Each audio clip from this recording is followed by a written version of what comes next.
the experience of loneliness is the equivalent on the body and the physical sort of self as smoking 10 cigarettes a day. And that's a huge impact to one's life, obviously. I think many people have been well and truly advised on the safety or not so of smoking cigarettes. But when it comes to the other impacts in life, it's things like life expectancy increases by 8 to 10 years when we don't have loneliness or those lasting experiences of loneliness in our lives. And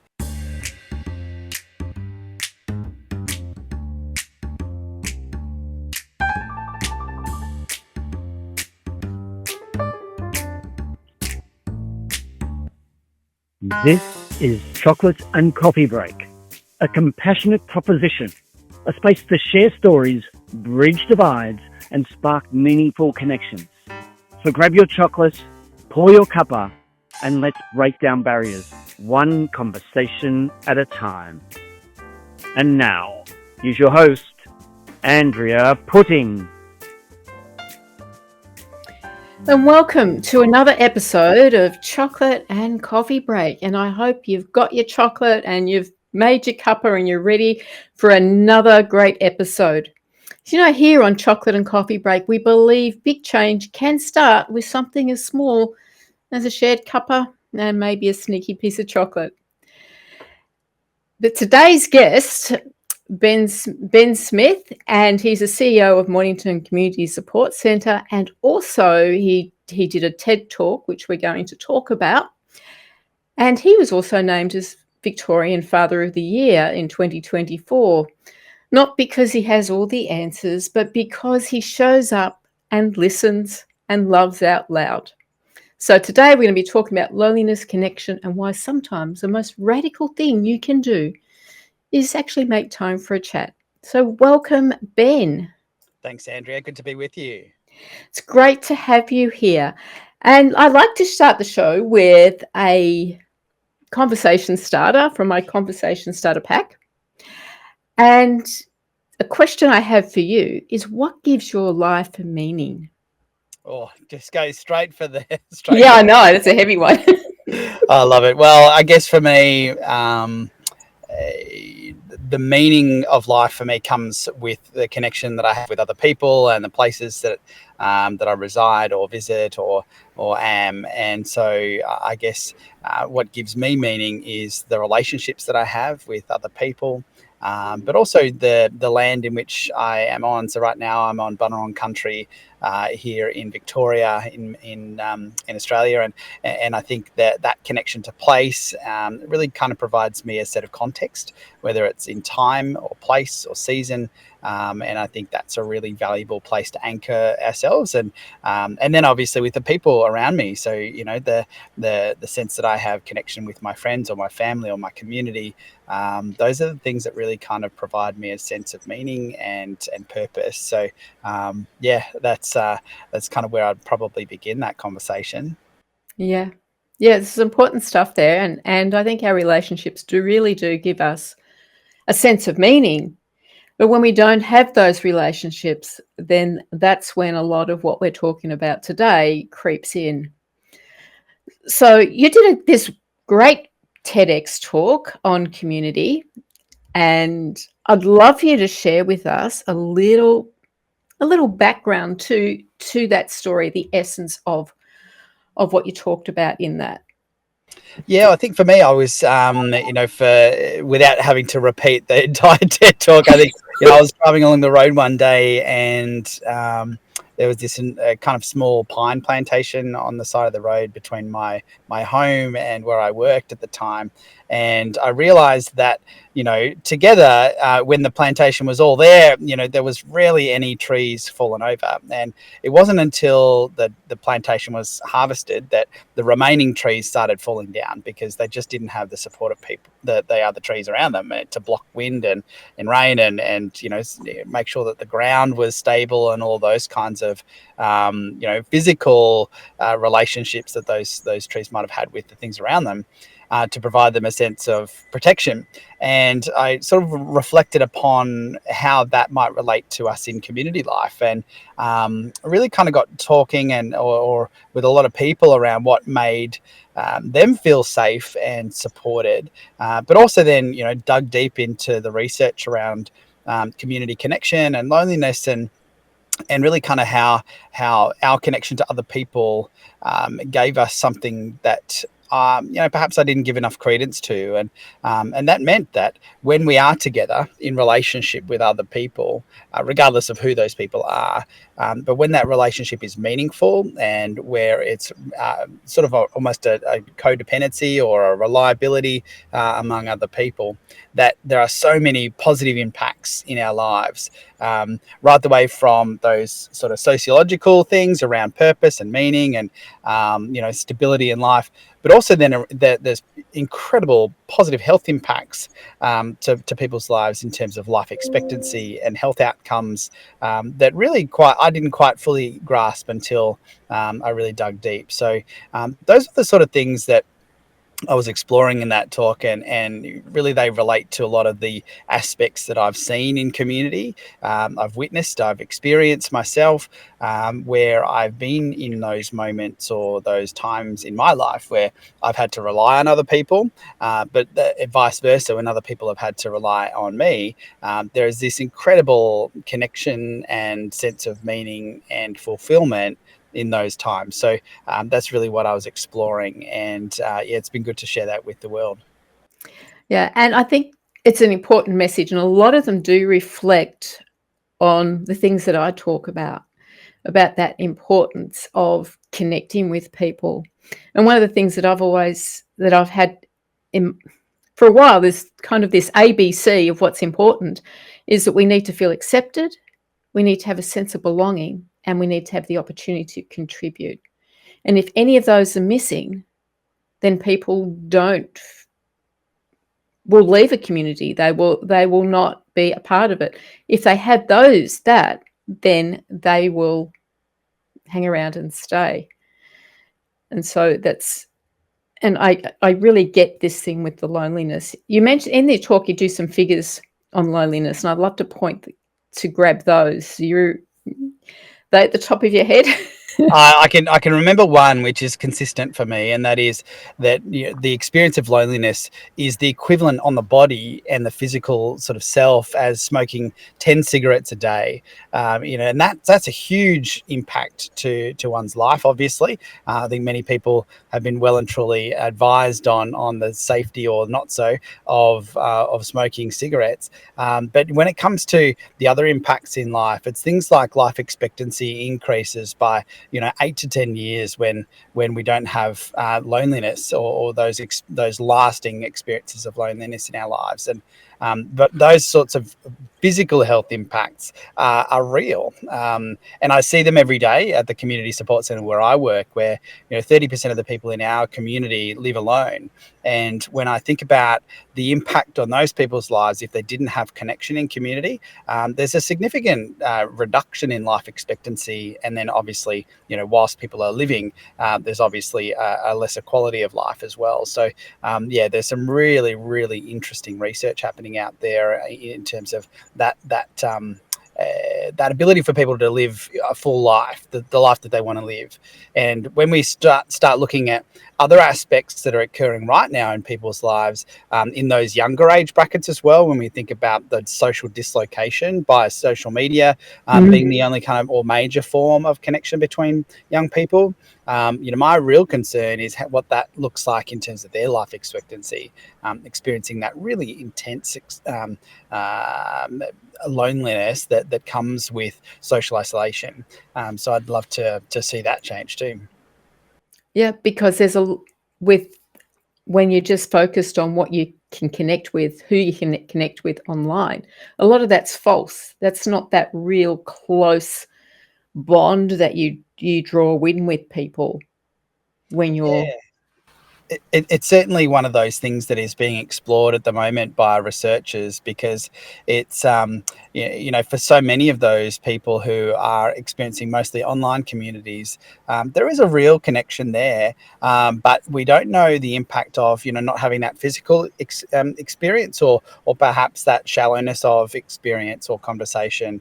At times where people are seeking support, they might just kind of send out a little SOS on a message, or on social media, but the sort of surface level connection, or perhaps group connection, is much different to that of an in-person connection.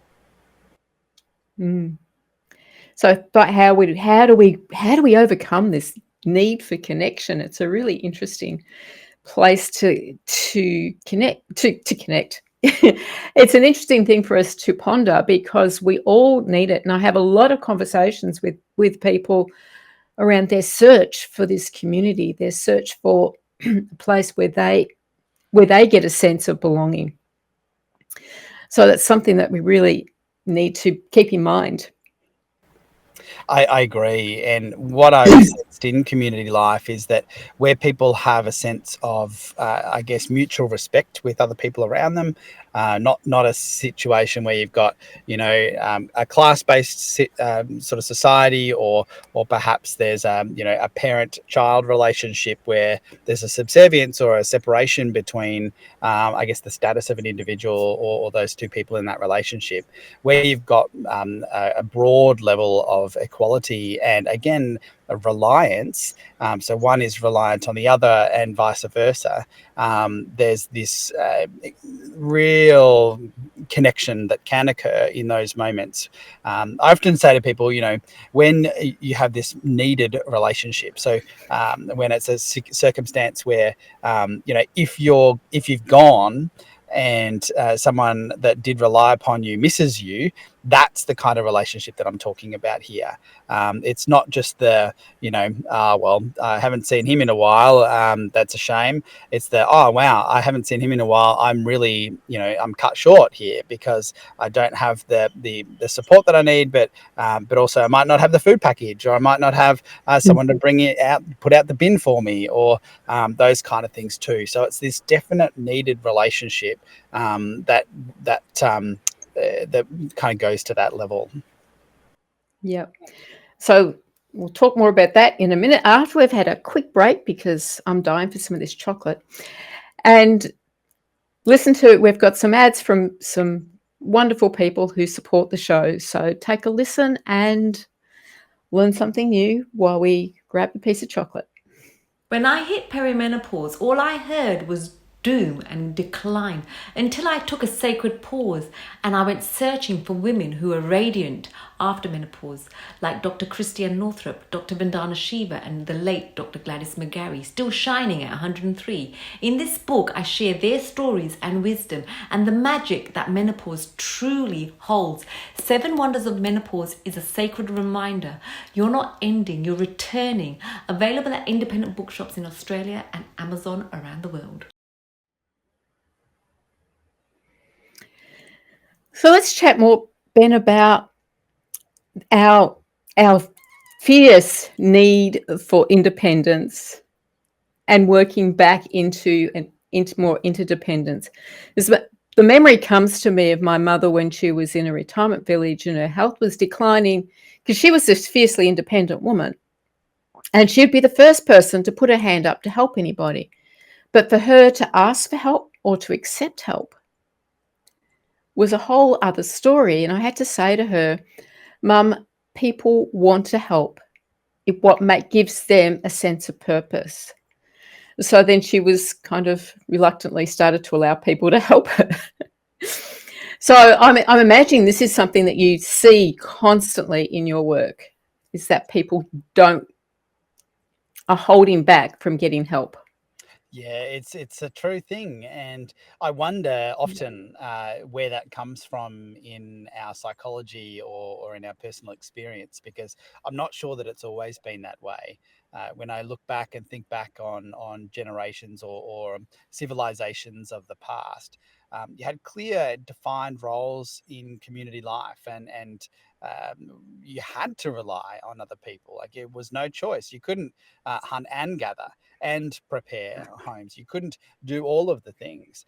So you had to rely on the systems of community. And I think what we've pushed into in the last perhaps 100 or so years is this dynamic in community life where we've idolized this solo approach to living, where you can do everything. You can care for a child, you can build a home, you can go out to work full time, you can meet the needs of yourself and the people around you, you can volunteer, you can do all of these things yourself, and you don't need other people, because that's weak, or perhaps it's showing that you don't have it all together.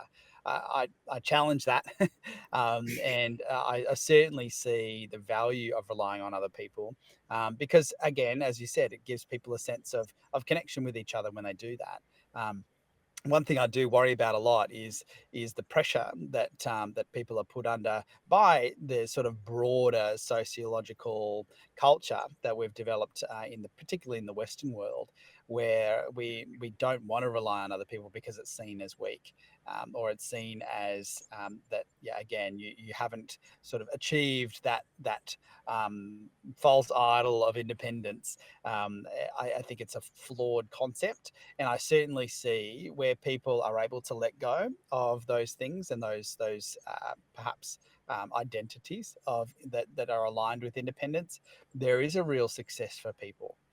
When we talk about good leaders in business or community life, we look at people who are able to delegate, who are able to not micromanage, or have a sort of finger in every pie. They're people that are able to sit back and rely on the skills and expertise of certain people in certain places. And so I asked the question, well, why are we comfortable with leaders in business and leaders in community and leaders in politics, able to rely on the people around them, whether it's heads of departments or business or political parties or whatever? Why are we okay with that? And we say they're great leaders, they're very successful, and yet in our own lives we say, well, I can't ask for that person for help. I need to lose sleep because I haven't done my tax on time. That's the sort of stuff that I question. Who's dictating these sorts of, I guess, goals or metrics in our community? I think it's a really interesting thing to think about. Yeah, you see it very much as a cultural thing, because my mind just kind of goes into other cultures, and so the more I'm trying to find the right word to use, but the more tribal kind of cultures seem to have that reliance on each other, and whereas we set ourselves up in our homes, our little family units, and kind of forget about the way we used to do it with the whole community working together. So where do you see this culture shift happening? It's a great question. When I look at household composition, in Australia, for example, our houses are getting bigger, but the number of people in our homes is getting smaller. And that's not necessarily, whilst there is a factor of people having less children, and therefore less people in the household, there are also less intergenerational experiences in Mm. homes. And that's not the case in many, particularly Eastern sort of cultures, where you've got multi generations under one roof, and that's kind of creating that village of times gone by, where you've got this, again, reliance on other people. You don't sort of stick your older people in an aged care facility. You care for them in your home, and then they are able to, again, provide that wisdom and connection and understanding, and a place of listening and support for everybody else in the household, whether that be one or two generations under. So I certainly see the value of changing the way we're doing things right now, and moving toward a place where there's this balance, where we've learned now how to live alone in one generation or two, parent, child, and that's kind of all you might have in the household. Whereas I think we probably need to listen to, the wisdom of the elders of times gone by, where it's not just a community connectivity and a real kind of sharing of culture, it's economics too. We can't afford to have less people in our homes, because our homes are obviously way too expensive as they are, with Australia right up there now in the most expensive houses in the world. So economically, it's a poor decision to move down this route, but here we are. Again, we've glorified this image of people having everything together behind a white picket fence or a really tall wall and a garage door. That's the kind of thing that we're experiencing right now. And I'm, for one, joined with a community of people saying we're not quite sure whether that's the right way forward. Yes, we've built up our walls around ourselves, and now we've got to learn how to let go and be vulnerable to each other, and to share in these opportunities to grow and develop together. It's a really interesting time, an interesting thing for us to consider and ponder. And boy, there's a lot for us to learn from the way we used to do things, to change things to where we can now flow beautifully into something new and courageous, I think. Absolutely. So let's just take a quick break and we'll come back and talk more about belonging. So it's time for me to fill up my cuppa and take a listen to these quick word from our sponsors. And you can also subscribe, comment and like, which would be great. So listen now for these quick ads. Hello, I'm Annie Burke, Cosmic Heart Intuitive. I'm the animal-human relationship enricher. I help animal parents connect with their animals, living or in spirit, through telepathic conversations. And you too can learn how to connect with your animal telepathically with my mentorship program. It's just amazing what you can learn from your animals about their past lives, their current life, and their future lives. It will change your life. It will change their life. So Ben, I have a question, which is, what this is about, isn't it? Me giving you questions. Why is it important that we have this sense of belonging? What is it that feeds us here? Look, it's a great question, and I'm not a psychologist, so I probably can't answer to the scientific sense. But I think from my experience in the work that I've done in community life, I really kind of get this understanding that belonging creates so many layers in our lives, whether it be a sense of identity, that I belong to other people and that therefore I am this kind of person or this kind of community or have this identity.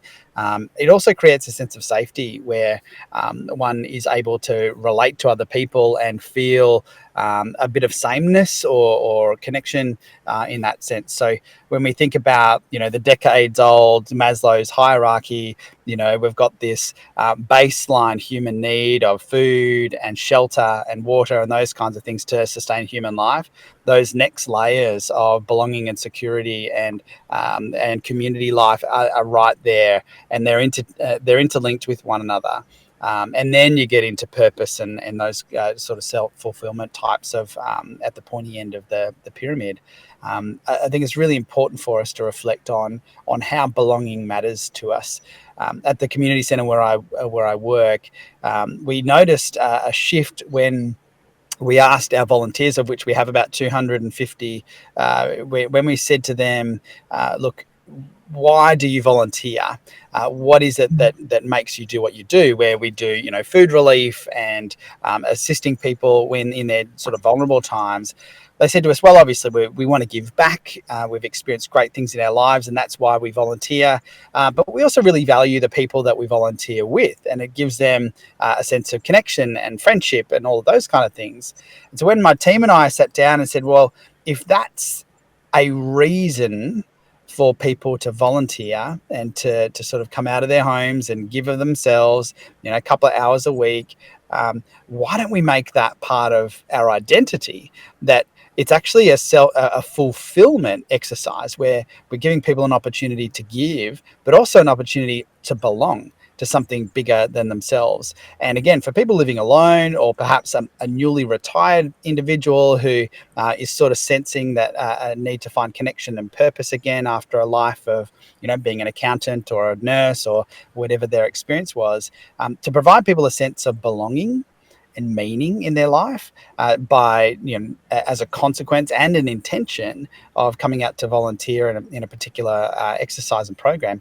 I think that was a really powerful thing that we're able to do in that organization. And it transformed our ability to recruit volunteers, because when we said it's our purpose to create a place of belonging, that wasn't a church, it wasn't a club, it wasn't a group, it was just a place of giving. It really, moved us from 100 people to 250 people in a year. It was significant, that transformation, in terms of how we're able to attract people to the organisation. So belonging is incredibly important, so underrated in terms of our need in community life. Absolutely. And that is what I talk about a lot from my book that you saw advertised, Compassionate Purpose, is finding that place where you can belong and contribute to make that difference that gives you that sense of fulfillment in life. So, yeah, I'm very much on this page, as you know. So it's that essence of who we are. And how does this then affect the people that come into the centre looking for help, who may be homeless or just don't have the food that they need? How does that need for belonging work for them? How do you help them to feel that sense, regain it? Yeah, it's a great question, and it comes back to that intention. When you create a space and a place where people are comfortable and invited to be themselves, and you've got other people in there who have experienced that sense of belonging, or who do experience that sense of belonging, it's really easy that's a really genuine and authentic experience, and you can't fake belonging. You can wear the uniform, but that the person wearing the uniform is either in or they're not in, if you know what I mean. So I think there's this real ability for people to see through that sense of authenticity and connect with it. I recently ran a federal election campaign down in our area, and again, I sort of, the culture was a place of saying, look, we're here to work together and we're here to do something really important for our community. And we were able to, again, move from about 50 volunteers to about 700 volunteers on our campaign. And we had people, who live, again, who they were all community members, all people who lived in the area, say to me, look, I've lived here for 40 years and I have never met this many people who I'm aligned with. And it was purely asking the question, what do you want to see in your community, and how do we listen together and work together to have good outcomes? And taking the politics out of it was really important, and actually just moving people towards a place of saying, how do we listen to each other? How do we show up for each other and actually put in some effort to kind of go out and listen to other people? And I think for me, it reminded me that, we don't necessarily have to rely upon the older institutions in our communities, which, over time are starting to crumble. And that is faith-based communities, or perhaps pre-existing communities of schools or other sort of groups like Scouts, where, they were pillars in our community of connecting people on a deep level of purpose and intention and values and principles, and they don't exist in the same way anymore. And so what we have to do is really intentionally move out into the community and try new ways of connection, and bringing people to a place of a shared value and a shared experience. And I think that we certainly have access to those things, and it's time to experiment. So there's a lot there for us. I think you could create a whole thing there from your experiences of running in the federal election, which unfortunately you just missed out on. But your experience there on drawing those people together and finding what's important, I think is some really important lessons for community and organisations. So thank you, Ben, so much for coming and sharing with us today about community, connection and belonging. And really, this is an invitation. It's not about fixing the world. It's about not letting someone face it alone. So join me next time. Don't forget to subscribe, like, and comment. And until next time, let love be the loudest voice.